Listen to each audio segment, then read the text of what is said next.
Hey, I'm Owen. Hi, my name's Dylan.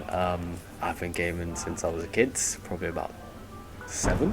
I'm Cody Lee. I have been playing games since I was, I'd say, probably about 4 years old. So I've been playing them quite a while, so probably for the last 16, 17 years. I think the good part about playing games is you meet a lot of people online, especially with team-based games. You do make a lot of friends, so I made quite a few. I've got friends from all over the world, friends from America, Australia, South Korea. I've got friends from everywhere. A lot of gamers aren't usually in the same country, so they use Discord and stuff to talk to each other. Whereas, non-gamers usually have friends they know that are living nearby or live in the same country, so they can just meet up. Growing up, I feel I didn't really make friends in person. A lot of my friends were from Wales or from the other side of the country. So it was really difficult for me never meeting them in person, and we'd all have our own schedules and sometimes they wouldn't be online and it was you just couldn't contact them. But yeah, 100% my social life is very different. Instead of just saying to people, oh, let's hang out, let's do this, let's do that, I'm like, oh, do you want to hop on Valorant, or do you want to hop on Overwatch, do you want to play certain games?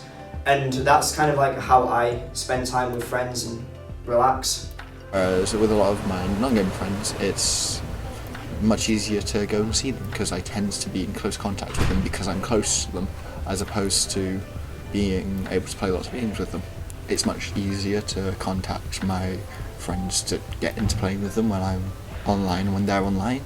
It makes it even more of a difference when there is no one online to play with, and it does feel a little lonely because you want to talk to your friends, you want to be with your friends, and it should be very easy to be able to do so, but you can't for whatever reasons. I guess lonely would have to be just waiting for your friends to come online, and then they don't, so then you're stuck by yourself.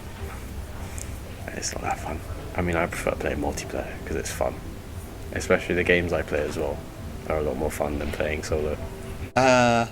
Yes, but I'm not sure how much that's related to the fact. However, yeah, definitely, I do spend a lot of time moving about, just trying to compensate for the fact that I do spend a lot of my free time sat down. And I can clearly see the effect that has on my cardio when I'm not at the gym or when I'm not actively at the gym or playing a sport at that current point in time.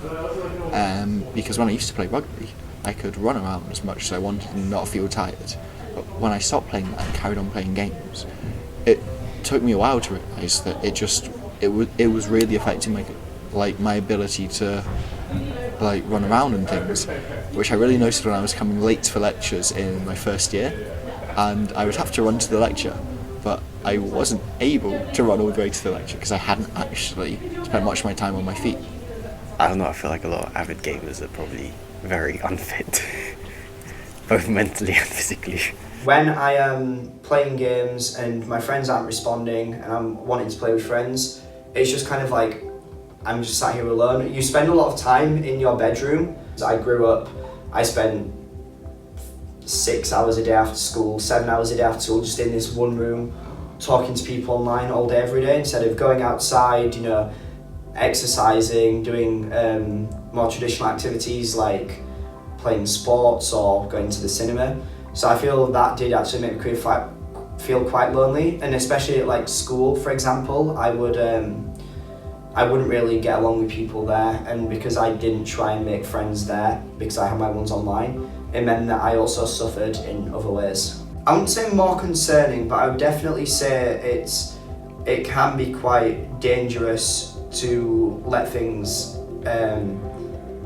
kind of just grow. I think when you're a gamer and you spend a lot of your time in isolation of one room, it's very easy to just kind of slip into a bad mindset of oh, I'm lonely, I don't have friends, and I'm just going to spend my life living online. And I think that's quite, I think that can develop into something quite dangerous, because also when you're living online, it's very easy to get very opinionated beliefs, and I feel that also can make you suffer and make you feel disconnected from the people around you, especially in-person friends and family,